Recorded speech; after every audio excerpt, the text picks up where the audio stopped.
Here's how to change the color theme in your Google Chrome. So currently, Google Chrome has the standard gray and white theme. We'll show you how to customize the colors and make it look nicer. There are many color combinations to choose from. This is a step-by-step guide, so you'll learn how to do it. First, open a tab by clicking the plus icon at the top left corner of your Chrome.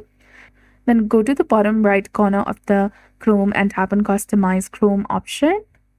And at the top, you will see Appearance. And to change a color combination, you can switch between light, dark, and device settings. Let's go ahead and select device. And then you can click on different themes shown.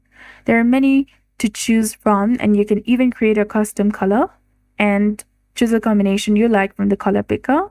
Then close the customization window in the top right corner, and your new theme will stay in place and you can continue using Chrome.